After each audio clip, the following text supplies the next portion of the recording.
আর সেটা হচ্ছে শিরকের গুনাহ। সেটা কিসের গুনাহ?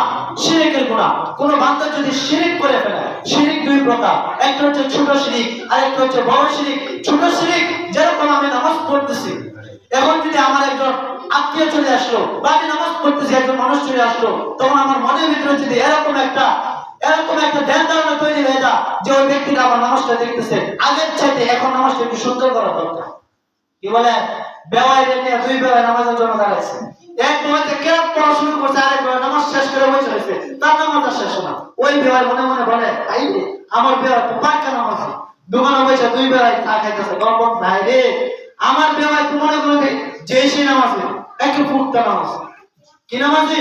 ফুটতা নামাজি। পরের বার যে আইসে নামাজ পড়ার জন্য ওই বেচারা নামাজই ছাড়ে না, যে সুনাম করছে। এখন যদি আরো লম্বা করি তাহলে এই সুনাম আমার গ্রাম পর্যন্ত যা থাকবে না, তার গ্রাম পর্যন্ত চলে যাবে, যার কারণে আমার নামাজটা আরো লম্বা করা দরকার। কি বলে? দুই বেলায় নামাজ যদি একসাথে করে এরকম হয়তো অনেক সময়, কিন্তু আমি যেহেতু আমার বেলায়কে দেখানোর জন্য নামাজ পড়লাম, নামাজ পড়ার কথা ছিল একমাত্র আল্লাহকে দেখানোর জন্য, আমি বললাম আমার বেলায়কে দেখানোর জন্য, আমি আমার আল্লাহ স্থানটা নাউজুবিল্লাহ ইনসানি আমার বেলায়কে দিয়ে দিলাম। মোহতারাম হাজরিন, আমি আল্লাহর সাথে শিরক করলাম।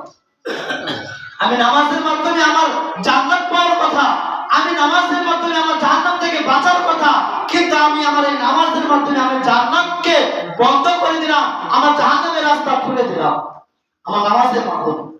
কি চিন্তা করছেন কোন সময় যে নামাজের মাধ্যমে যে শিরক হয়? দুই নাম্বার, যে আমি যদি আমাদের মা বোনদের সাধারণত যে কথাটা বললাম, এরকম কথা যদি মা বোনরা আমরা যদি বলে ফেলি, শিরক হয়ে যাবে। কি হয়ে যাবে? শিরক হয়ে যাবে। এটা হচ্ছে ছোট শিরক। আর বড় শিরক সাধারণত কোনো মুসলমান করে না।